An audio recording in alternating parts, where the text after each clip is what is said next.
সত্যি বলে সত্যি কিছু নেই মুভিটা সৃজিত মুখার্জির একটা চ্যালেঞ্জিং মূলক কাজ।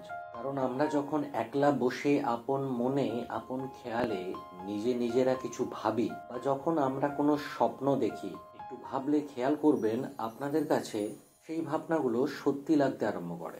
অনেক সময় সেই ভাবনার মধ্যে আমরা আমাদের সমস্ত কোশ্চেনের অ্যান্সার জানতেও পারি, কিন্তু স্বপ্নের কোনো নির্দিষ্ট দিক থাকে না। কারণ স্বপ্নের মধ্যে আমরা এমন কিছু পার্সেন্ট দেখি বা এমন সব জায়গা দেখি যেগুলো হয়তো কোনোদিনও আপনি তাদেরকে দেখেননি বা সেই জায়গাগুলো জাননি। তা সত্ত্বেও সেই জায়গাগুলো আপনি স্বপ্নের মধ্যে দেখেন। আর বেশিরভাগ স্বপ্নের প্লট স্টোরি এইরকম হয়, যেটা নিয়ে আপনি সারাদিন টেনশন করেন, সারাদিন অনেক ভেবেও যে চিন্তার কোনো শেষ হয় না, সেই সমস্ত চিন্তা ভাবনার অবসান ঘটতে দেখি আমরা স্বপ্নের মধ্যে।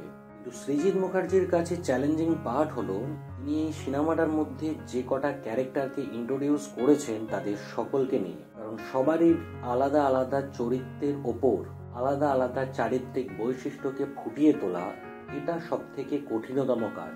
যেহেতু সিনেমার শুরু থেকে শেষ পর্যন্ত আপনার মাইন্ড দুটো ভাগে ভাগ হবে। প্রথমত যে ক্যারেক্টারটাকে সিনেমার পর্দার মধ্যে দেখছেন তার এই সিনেমার মধ্যে প্রসপেক্টিভ বা মোটিভ খুঁজবেন, কি কারণের জন্য তিনি এই সিনেমার মধ্যে আছেন, তার পাস্ট হিস্ট্রি সম্পর্কে আপনার জানার ইচ্ছা হবে। আর দ্বিতীয়ত সিনেমাটা যার উপরে বেস করে তার রেজাল্ট কি হবে। যেহেতু প্রথম থেকে আমি বলে এসেছি এই সিনেমাটা একটা স্বপ্নের গল্পের উপরে বেস করে, কিন্তু সৃজিত খুব চালাকির মাধ্যমে ওই স্বপ্নের গল্পের মধ্যেই কখনো কখনো যে ক্যারেক্টারগুলোকে তিনি দেখাচ্ছেন তাদের পাস্ট হিস্ট্রি সম্পর্কে দেখানোর চেষ্টা করেন। এটা গল্পের একটা ভালো দিক।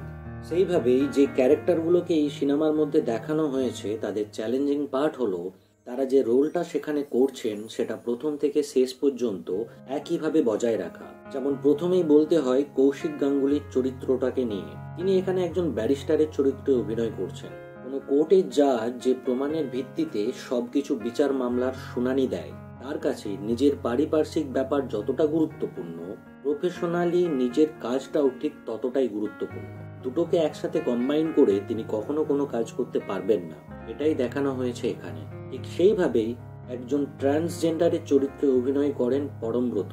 তাকে দেখাতে হয় একাধারে একজন ট্রান্সজেন্ডারের ভূমিকা এবং অন্যদিকে স্বাভাবিক সমাজের কাছে তাদেরকে যে কতটা ছোট চোখে দেখা হয়, তাদের আর্তনাদ যে সমাজের কাছে পৌঁছাতে পারে না, কিন্তু সমাজের কাছে বাঁচতে গেলে তাদেরকেও এক সময় মাথা তুলে এই সমাজের চোখে চোখ রেখে সমাজের মানুষদের কোশ্চেন করার দাবি যে তাদেরও আছে সেটা প্রুভ করার যে ক্যারেক্টারিস্টিক বৈশিষ্ট্য সেটা এখানে দেখানো হয়েছে।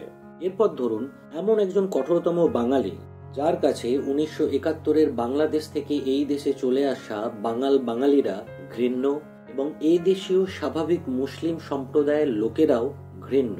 সিনেমায় প্রথম থেকে শেষ পর্যন্ত ওই ক্যারেক্টারটা যে উত্থান পতন কিভাবে ঘটবে এবং এই ক্যারেক্টারের এই রকম হওয়ার কারণ কি, সেই চরিত্রে অভিনয় করছেন ঋত্বিক চক্রবর্তী। তারপর ধরুন এমন একটা ক্যারেক্টার যিনি প্রতিনিয়ত ছোটবেলায় তার নিজের মামার কাছে যৌন নির্যাতনের শিকার হয়েছে, তার ট্র্যাজেডিক মুহূর্ত কি হতে পারে, সেই সমাজের বুকে স্বাভাবিক ছেলেদের কি চোখে দেখতে পারে, সেই সব চারিত্রিক ব্যবহার সৌর সেনী এই সিনেমার মধ্যে ফুটিয়ে তুলেছেন। এইভাবেই এই সিনেমার প্রতিটা ক্যারেক্টারের আলাদা আলাদা প্রসপেক্টিভ আছে, যেগুলো তারা সমান তালে প্রথম থেকে শেষ পর্যন্ত বজায় রেখেছে।